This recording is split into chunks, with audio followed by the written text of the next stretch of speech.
A heavy day on the Republican side, on the American side, on the culture war side. We'll try to give you some smiles, but we have to talk about all this stuff, and I'm not going to let this go. Why aren't people dying in droves in Florida? All that's coming up next on I'm Right.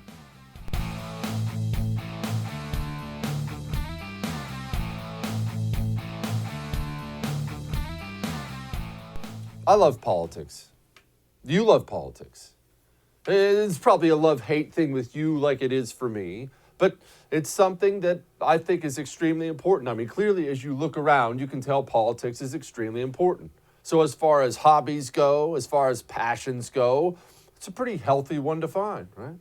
I've had my periods of time in my life where I was obsessed with sports. And there's nothing wrong with being obsessed with sports. I hope you're a sports fan. But in the end, does it really matter? Politics does really matter. Determines the future of your nation, the future of your children, what kind of world they're going to live in. So it does matter. So we care about that. And I do believe that we on the right need to start becoming more committed, as the left is, to politics. That's why they've taken over the culture, because they were always committed. That school board race you and I didn't care about, I'm just as guilty. Yeah, they cared about it. Now they're deciding what your little Johnny reads in school. The state rep race, the district attorney race. Who cares? That's our thinking, right? Who's running for Senate? They're putting DAs in. They decide who goes to jail and who doesn't. They're thinking, always moving forward. So you and I need to be more committed. But I will tell you this, as somebody who believes the right has to be a lot more committed than we are, I'm never going to commit myself so much to my cause that it becomes an all-encompassing religion to me that I can't ever let go. I'm going to tell you something about me, because I'm about to get to this brief mass shooting thing here. I'm going to tell you something about me. I love politics, as you know. You know when I stopped dealing in politics for the day? I stopped dealing in politics for the day about 10 and a half seconds after this earpiece comes out of my ear and this show's over. After that, I'm done. Obviously, I'll stay up on the news. I have to do that. But after that, I'm letting it go. I'm never going to become what they are, because I see this mass shooting rhetoric and news out there, and I wonder if people can see themselves. Can they not see themselves? I'm not going to talk about the mass shooting. I'm just not going to do it. Why? I don't do mass shooting for two reasons. I don't do mass shooting TV for two reasons. One, it is not an unknown. It is a known. It is a known fact that whatever the cause, whatever the shooter's reasoning is, they do this in part now because of the fame that comes with it, the fame that gets attached to their name. So you'll never hear me say the name of one of these guys. It all started with that disgusting Columbine stuff, and we put their names out there time and time again, and now every sick, demonic freak that wants to go murder some people wants to be famous as he does it. So one, I don't do mass shooting because I don't do the names, and two, this is a reality. I'm not trying to bring you down. We're going to move on here in just a second, but this is a reality of life. Somebody's father, husband, wife, daughter, brother, son, they went off to a grocery store yesterday to get some bread, and they never came home. And as a parent, two sons, I realize I'm a bad person, but I do love my sons. That's my worst nightmare.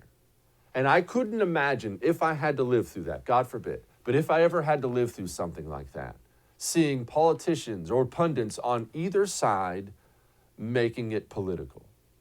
I'm going to play you the President of the United States right now. And so I actually want you for once to set aside your hatred for Joe Biden, set aside Democrats, set aside Republican. As best you can, put yourself in the shoes of a parent who lost a son, and your president gets up and talks like this. I want to be very clear. This is the one thing I do know enough to say on in terms of what's happened there. While we're still waiting for more information regarding the shooter, his motive, the weapons he used, the guns, the magazines, the weapons, the modifications that apparently have taken place to those weapons that are involved here, I don't need to wait another minute, let alone an hour, to take common sense steps that will save the lives in the future, and to urge my colleagues in the House and Senate to act. We can ban assault weapons and high-capacity magazines in this country once again. I got that done when I was a senator. It passed. It was law for the longest time. And it brought down these mass killings. We should do it again. We can close the loopholes in our background check system. That disgusts me. I'm not indifferent about that. That disgusts me, putting myself in the shoes of somebody who lost someone. And that's why I won't do it. So we're moving on. Christie Gnome is the story today. She is the governor so many of us have admired from South Dakota. Let's be totally fair to Christie Gnome before I go into what happened. Christie Gnome is the dime of a governor in South Dakota who was on the money when it came to coronavirus. The rest of the country passing coronavirus lockdowns and panic, and you have to do this and you have to do that. To her credit, this woman stood strong. I want to be clear about that. To her credit, this woman stood strong, said, we're not going to do this. We're not going to wreck South Dakota for this. And she, because of that, put herself in prime contention to potentially be the next Republican for president if she wants. I don't even know if she wants that. I don't have any information on that. However, legislation just passed and got sent to her desk in South Dakota, strict legislation banning all this transgender in women's sports nonsense. And I mean all of it, absolutely all of it. Grade school, high school, college. Christie Noem has this thing sitting on her desk and has publicly made it known she doesn't want to sign it now. She wants some edits made. She wants some things adjusted on it. I need every Republican leader to hear me now before I go into this Christie Gnome thing. There is not a list of positions you have to take on taxes, abortion, Second Amendment, whatever. There's not a checklist you have to have in order to be the next leader of the right. There's not. There used to be, there's not. There's one thing you need now. People on the right are desperate. People on the right feel like their entire culture has been ripped away from them and reshaped into something that horrifies them. There is one thing on that checklist. You are either going to stand up to these leftist, disgusting cultural Marxist hordes who are ripping this country apart, or you can't lead it. There's not a second thing. There's not a, but what about this? Or, hey, I passed tax cuts. Or, look, I'm really pro-life. There's not a second thing. And that's not me personally saying that. I'm telling you, that's the mood on the right. You stand up against these hordes or you can't lead. You simply cannot do it. What happened here is quite simple.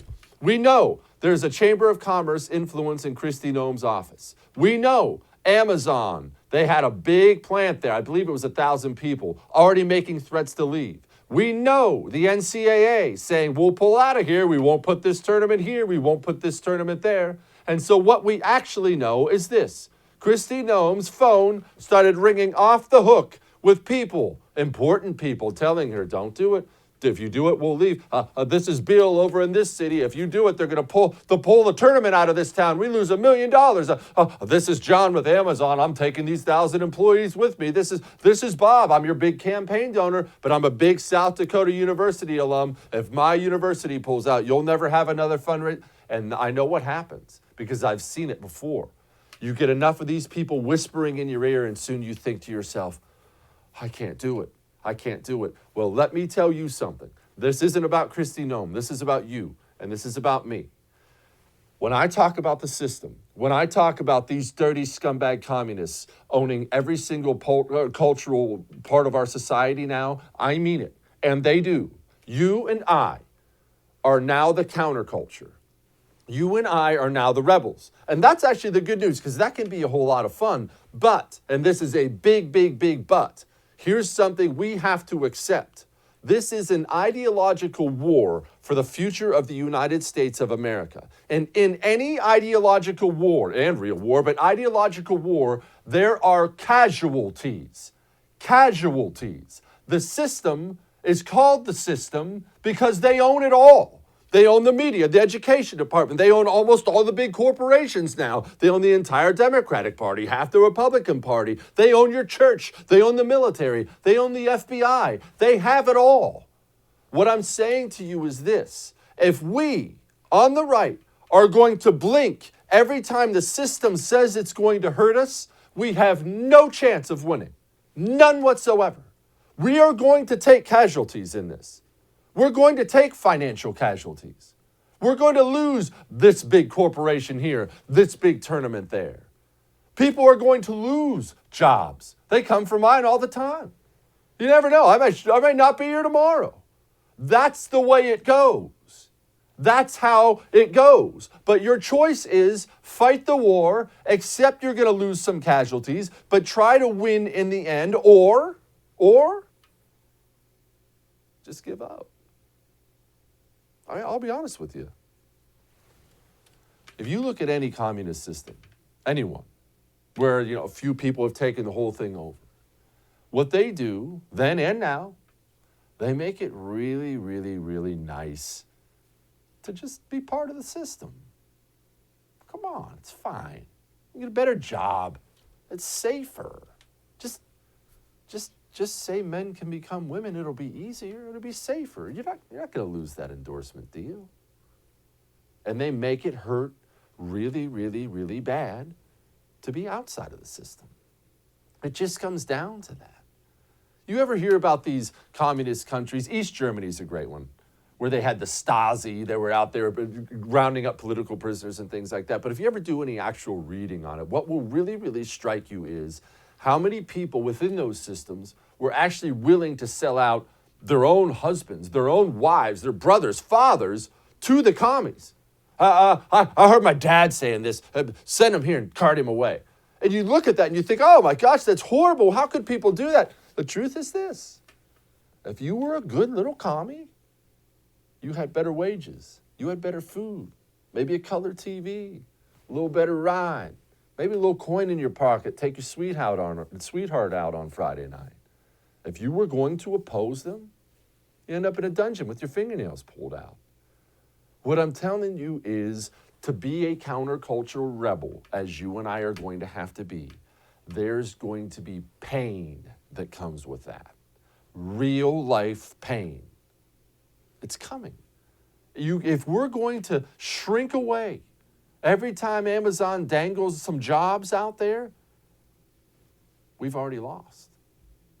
You can choose to have a more comfortable life for yourself, and that's up to you. It's up to me. I've got to make that personal choice. You have to make that personal choice. You can go along with this disgusting rebuilding of our culture into something that's just horrid. You can go along with it and your life will be easier. I promise it will. Or you can rebel. I choose to rebel. All that may have made you uncomfortable, but I'm right. Now, home title theft is not a small thing. I need you to understand this. Since all this lockdown madness has started, 70%. That's the increase in cybercrime. 70%. This is cybercrime heaven for these guys. And your home, that home title of yours, is by far your biggest financial liability, most likely. And it's hanging out there. It's just online. It's nothing for these guys to hack into it, forge your signature on it, take a loan out against it. You have to pay it back. Not your home insurance, you do. Or you can spend tens of thousands of dollars on an attorney to try to unwind it. Good luck with that. Don't get burned like that. It's easy to prevent it. All you need is Home Title Lock. Go to HomeTitleLock.com. Sign up. Use the promo code RADIO. Get 30 days for free. We'll be back.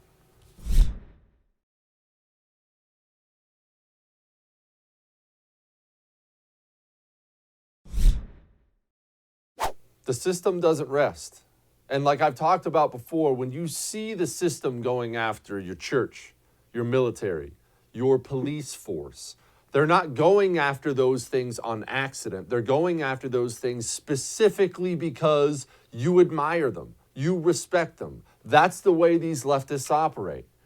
Look at this bill in California. California bill proposes removing cops who express religious or conservative beliefs. I told you this was coming. I told you, and they're not going to stop at the cops either. Joining me now to talk about that and other things, a man who doesn't need any introduction on this show, Sheriff David Clarke, and also author of a book, Cop Under Fire. Sheriff, I'm not surprised. Of course it's the cops. Of course it's the military. Of course it's the FBI. They came for the church. They're coming for everything we on the right of love. Yeah, it's a very slippery slope. It's been going on for quite some time. This is nothing new.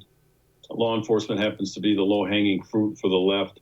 This is really about the shredding of law and order and the rule of law in America. And as you know, the law enforcement officers on the front lines of protecting liberty and freedom through enforcing the laws as written by, legislatures who are elected by citizens to fill that role. So, the thing is with law enforcement, though, is it's kind of hard to fight back. What we count on, I say we, I spent 40 years in law enforcement, culminating in being the elected sheriff of Milwaukee County. We count on people in elected positions, for example, to be our voice. And we used to be able to count on that the elected officials had the back of law enforcement officers, but that's not the case anymore. Sheriff, what has me worried because of exactly what you just said is that the good guys are going to leave. I know because my guys in the military are worried about it and they tell me it's coming. I'm worried about it happening with our police force, with our sheriff's departments. I'm worried about, the scumbags are going to stay. The guys who are really in there for the right reasons, do the right things, they're going to say, screw it, I'm not dealing with it anymore. Yeah, because it's not worth it. Look, these men and women, they put on the uniform of their community. They go out to protect and serve, knowing, it could be the last time that they see the light of day. They might not return home, but they take that on willingly because it's worth it, and somebody's got to do it.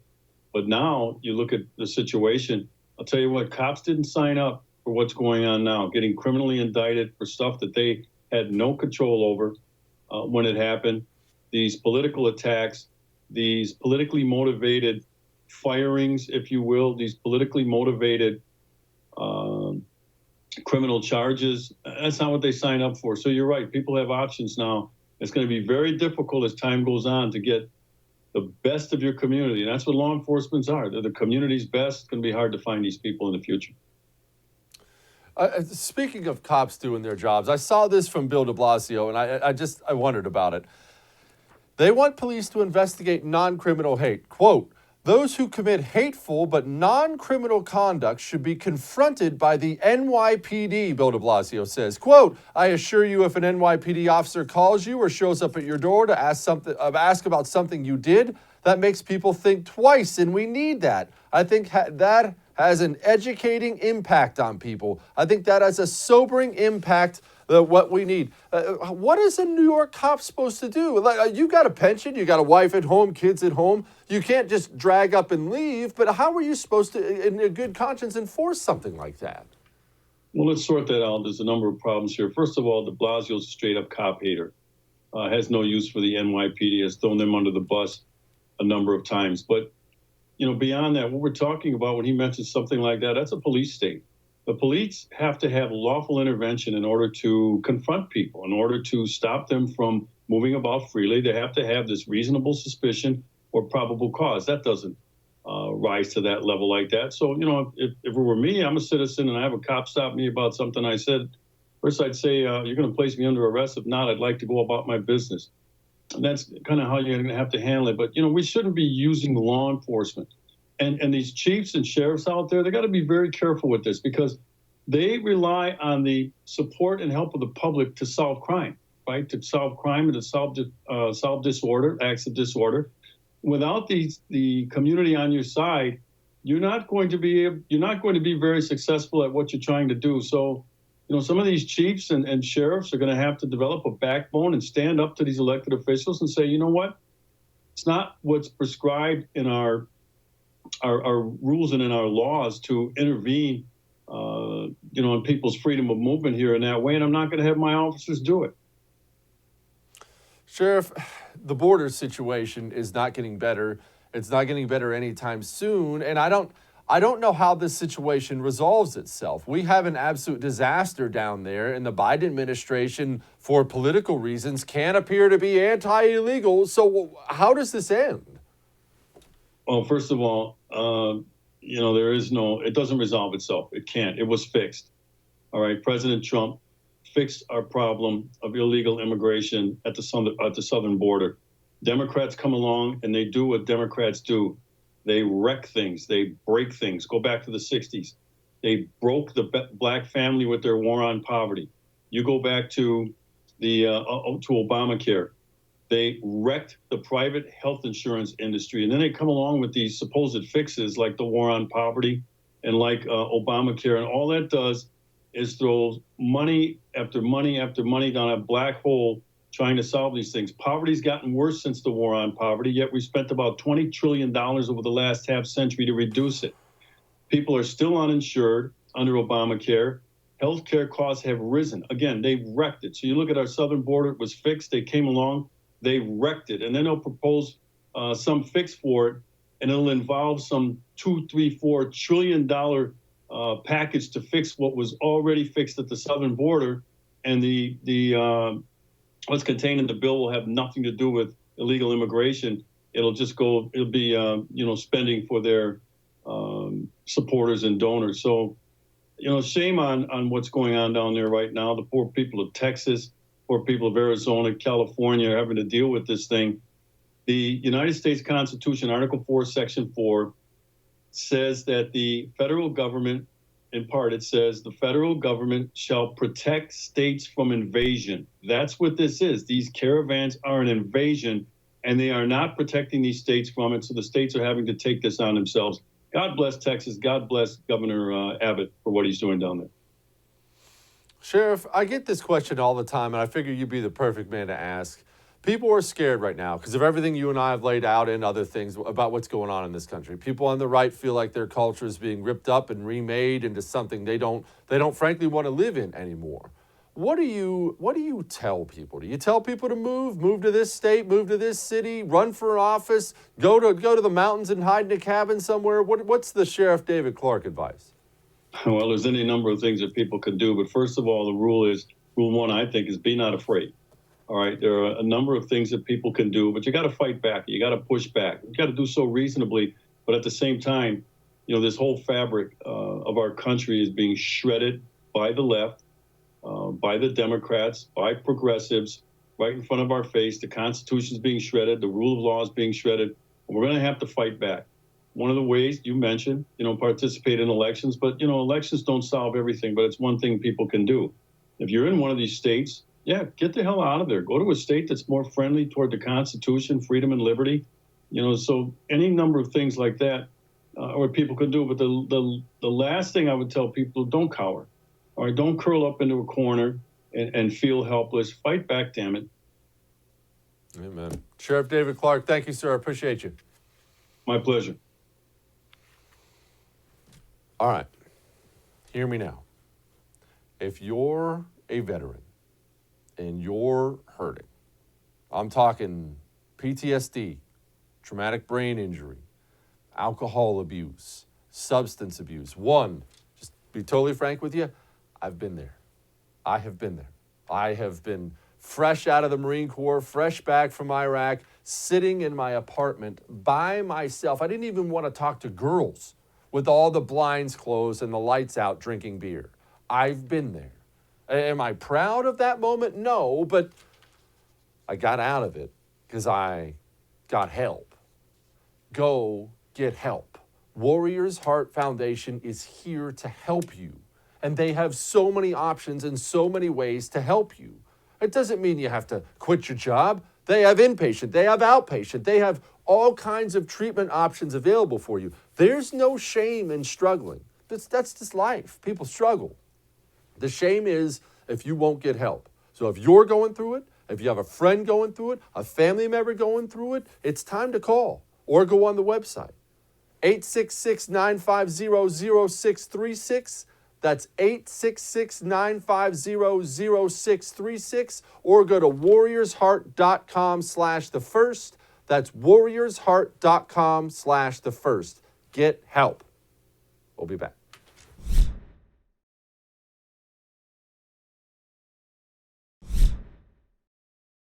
Don't turn off the TV. What you're about to see is not a repeat. I mean, I've done this before, but it's not a repeat. And I'll be honest with you, I'm going to do it again. I'm not going to let this go. Let's rewind a year ago. Coronavirus comes out. We see there's something going on in China. We're watching the news. Okay, all right. Finally starts hitting America. And we get panic and panic and panic. We have doctors all over the television set. We have computer models saying millions of people are going to die. Everyone's going to die. Ah! And what did we do? What did we do? Did we calm down, stop, wait for the facts, examine the virus, figure out how it spreads, figure out who's affected, and go after it in a targeted, reasonable way? Or do we all run around screaming like Chicken Little, run home, build plastic bubbles for ourselves, completely destroy the small businesses in America, wreck the mental health of America's kids, cause substance abuse to go through the roof, child abuse, spousal abuse to go through the roof, just absolutely carpet bomb this society? Which route did we take? Oh, we chose the second route. And remember, wear a mask, right? Lockdowns. Well, that's what the experts say. Lockdown. Of course you can't. Of course you can't open your restaurant. No, you have to close your small business. Oh, no, Walmart can stay open. That's fine. Well, you're not essential. You have to shut down. That's how we stop coronavirus. Do you want everyone to die? Well, I'm sorry, that's not good enough. We've remade American society. I still have little stickers in the grocery store that tell me to stand 6 feet away from everybody. I can't walk 5 seconds without running into a bottle of hand sanitizer. I still have people driving around with masks on. I saw some guy yesterday with 2 masks and rubber gloves in his car by himself. So we've remade America's mind. We've remade America's mentality. So I need accountability. Was that the right thing or wasn't it the wrong thing? Texas, Florida report fewer coronavirus cases than blue state New York despite no mask mandates. COVID data. This is state by state information. Here you go. This is daily case rate per 1,000. Texas, 94.6 new cases. Florida, 142.4. Again, remember, this is per 1,000. New York, 213.8. New York City alone, some of the strictest measures in the country, 260.6. So if everything we were told is the truth, if we remade American society based on science and the medical community and facts and being smart, if all that stuff is true, why aren't they dying in droves in Florida and Texas? Why are more people dying in the heavy lockdown places than they are in the places getting sunshine and exercise and people living their lives? Somebody please tell me. And don't do this thing. I'm not going to do this thing of, oh, just let it go. Oh, yeah, okay, we made some mistakes. No, absolutely not. I want accountability. I want somebody's head on the chopping block, not literally. Probably multiple people. No, you do not get to absolutely carve through this society like a blowtorch through butter and then at the end of it say, whoops, looks like I messed that one up. Whew, that social distancing stuff was dumb. Anyway, back to my medical job. Nope. I want medical licenses gone. I want government officials thrown in jail. And I'm not even trying to be over the top about this. I mean it all the way. If everything you and I have been told for a year is a lie, if we did this damage based on incomplete information and panic and lies, I want people in jail. I want people unemployed. That's how a real society would work. We have remade not just America, we have remade Western society. We're going to have on David Diebel on this show. He's currently living, he's a writer, he's living in Germany. You should hear what he has to say. This goes clear to Europe. Lock down this, hide here, hide there. Dr. Fauci's the best. You remember what Dr. Fauci had to say, right? You remember? Oh, here. Did we make mistakes on lockdowns? Hugh, I don't think so. I think the lockdown situation is really very complicated because there have been some states that said they locked down. And when you look at the actual, tracking them on GPSs about how much they locked down, it isn't nearly as much as was claimed. In fact, they did a comparison of the European lockdown versus the United States lockdown. And they did it by GPS, how many people go to the stores, how many people go to the parks. And when Europe locked down, they locked down a heck of a more strictly than we did. And it has efficacy. You believe it worked? Yes, it does. I mean, it has efficacy in suppressing the outbreak, but it also, as you say, and I agree, has significant economic consequences. Hold on. By GPS? Who's GPS? What is that supposed to mean? No, Mr. Producer, I'm sorry. I want you to play that back again. I'm not going to let this go. Forget about Fauci taking no accountability for destroying the American economy. Forget about that for a second. I would have swore I just saw, if you look at it on GPS, who's going Did we to make the mistakes on supermarket?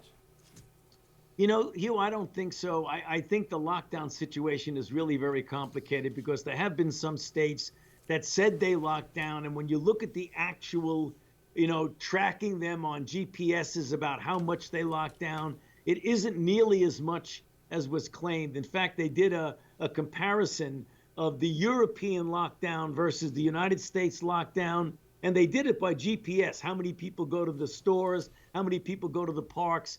And when Europe locked down, they locked down a heck of a more strictly than we did. And it has efficacy. You believe it worked? Yes, it does. I mean, it has efficacy in suppressing the outbreak, but it also, as you say, and I agree, has significant economic consequences. Tracking them by GPS. But hey, you know the accountability Dr. Fauci gets. Simon & Schuster is publishing a Dr. Fauci children's book. Of course, after throwing out the first pitch cover on Vanity Fair, now we get the Fauci children's book. That's the kind of accountability we get. Gosh. All right, enough of that nonsense. You trying to quit dipping? You trying to quit smoking? I have something for you. Or if you have a family or friend who's trying to quit. And I will tell you, as somebody who dipped for years, it does not help to nag at people. Have to quit. Why don't you quit? That's bad for you. You better quit. That doesn't help anybody. Don't give people problems. Give people solutions. Jake's Mint Chew is right there. It is tobacco-free. It is nicotine-free. It's even sugar-free. It's actually good for you. And it's right there. They even have these little CBD pouches on top of all the long cut options that really help take the edge off. You're sitting at your desk at work, want to go out for a smoke, want to throw in a dip, throw in one of these. It works, trust me. Go to jakesmintchew.com. Use the promo code Jesse. That gets you 20% off. We'll be back.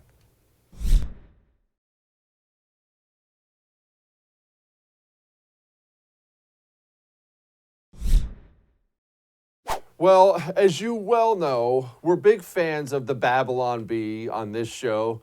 So joining me now, David Diebel. He's a contributing writer to Ricochet and Babylon Bee, and he's also a man currently in Germany. First, I have to ask, David, why are you in Germany? Well, I married a German, and we kind of like to, live together. I've heard they love that. My wife wanted to move in together after we got married, too. I don't know what her problem is. Yeah, I don't know. It's a crazy thing of ours. We have kids, and it's just convenient, living in the same country. Actually, we spend quite a bit of time in the U.S. as well, but right now we're based in Germany or stuck here because of COVID. All right, speaking of COVID, I wanted to bring that up to you. Tell me what the restrictions are like in Europe, because we get such a twisted view of the news when it comes to other countries here in America. I'm not there. Is it terrible in Germany? Is it great? What's it like? Well, it's pretty much, from what I can tell, because I obviously can't be in both countries at once, it's been pretty parallel with the U.S. There's been some lag time, but now things seem for the first time in a year to be going in different directions. Right now, the lockdowns are increasing. Easter's basically not going to happen. There won't be any, church services, anything like that. There's a lot of vaccine skepticism in Europe and Germany. The supply is low, and the rollout has been very poor, and people are kind of down right now. David, there's a lot of vaccine skepticism here as well. I mean, but shoot, the hospital workers won't take it. The military people won't take it. People don't want to take it. I haven't taken it. Why do you think that is? Where's that come from? Well, I think there's different reasons for different groups. I would say here in Europe, I think it permeates the political class, whereas in the U.S. it tends to be groups that, private individuals, African Americans, have a historic reason to be skeptical about vaccines. But, like regarding AstraZeneca, and now I know this is in the news now, Fauci's suggesting that maybe we shouldn't trust AstraZeneca. But, here in Europe, the political class is kind of butting heads with the scientists. And, these worries about blood clots, things like that. But right now, all of that's kind of academic because there's really not enough vaccine to really be skeptical of. Germany. People don't understand exactly what it's like there. All they know is the history books. I'm not talking about all the ugly stuff, but all they know is stuff they read about German history and German people. Last time I was in Europe, there was a lot of resentment about the migrant situation and whatnot. Has that died down, or is that still out there big time, especially for, the nationalist types? Yeah, I think so. I mean, the party that, the Alternative for Deutschland, the so-called alt-right party that rose in response to Merkel's decision to, bring in all these Syrian immigrants and immigrants from Afghanistan, which constituted 1% of the German population. I mean, it's a huge influx. Is now under investigation. In Germany, there are not it's not the American system. We don't have, the total First Amendment rights, freedom of expression, entire political parties, books can be banned. I mean, officially banned, not just, made unavailable by big tech. It's kind of interesting. I think you can still get Mein Kampf on Amazon, totally illegal in Germany. Whereas I'm sure you could get when Harry Becomes Sally or other books in Germany. So it's kind of different that way. All right. How are we viewed over there? Joe Biden, country as a whole, and specifically when it comes to the coronavirus stuff, maybe the border surge stuff, because I'm genuinely curious about that. You only get the ugly American stuff from the American press, who hates us anyway. How are we viewed in other places? Well, it kind of depends who's in office. I mean, during the Obama era, well, I'll go back. When I started coming to Germany, George W. Bush was in office, hugely unpopular, deemed a warmonger. He's called all these terrible words. Then Obama comes into office, and suddenly America's hugely popular again. Then Trump gets elected, and then, he's called everything that Bush was called.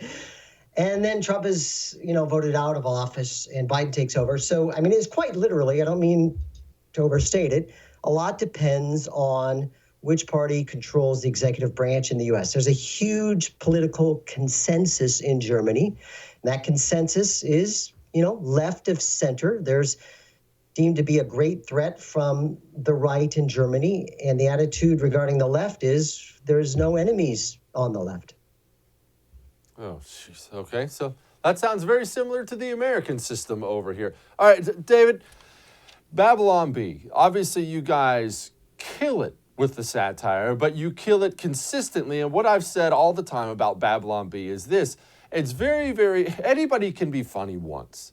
Being consistently funny is difficult. So as somebody I consider to be a comedian, how do you stay consistently funny? Are you born with that? Do you have to stay plugged into certain things? Because I get these creative types that email me all the time. How do I do this? How do I do that? What's your answer for the guy who's trying to be funny consistently?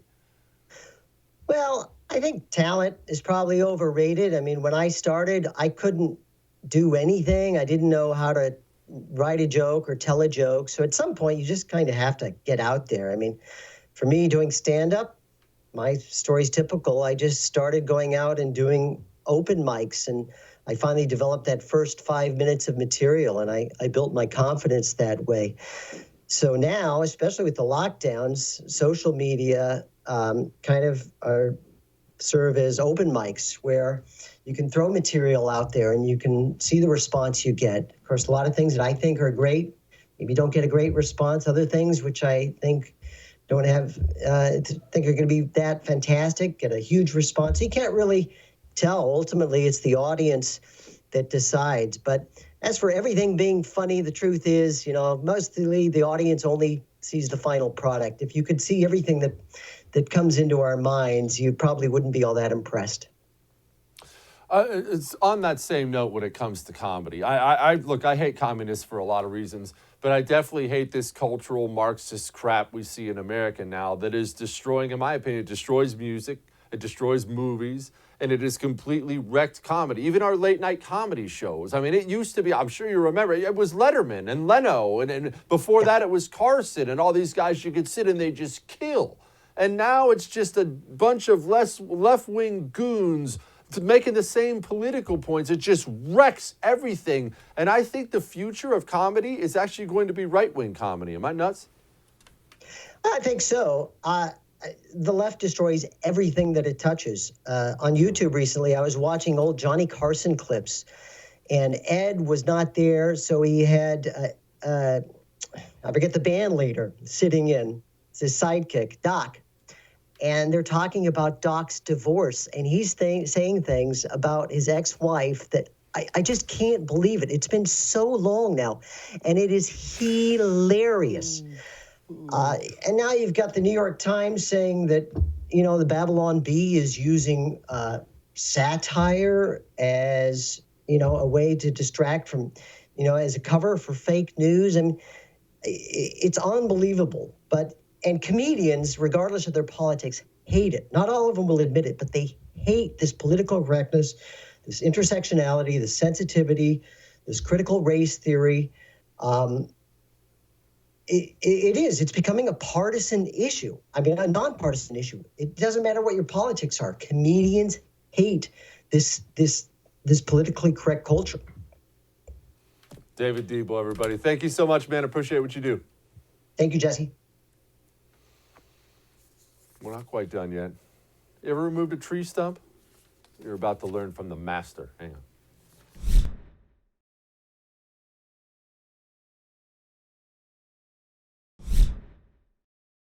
All right, that's enough ugliness for the day.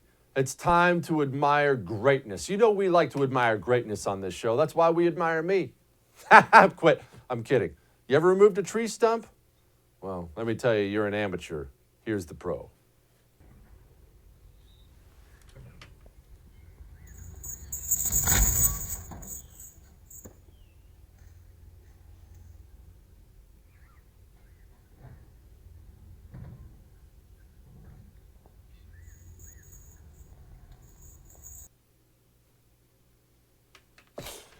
Guys are the best. All right, we'll see you tomorrow.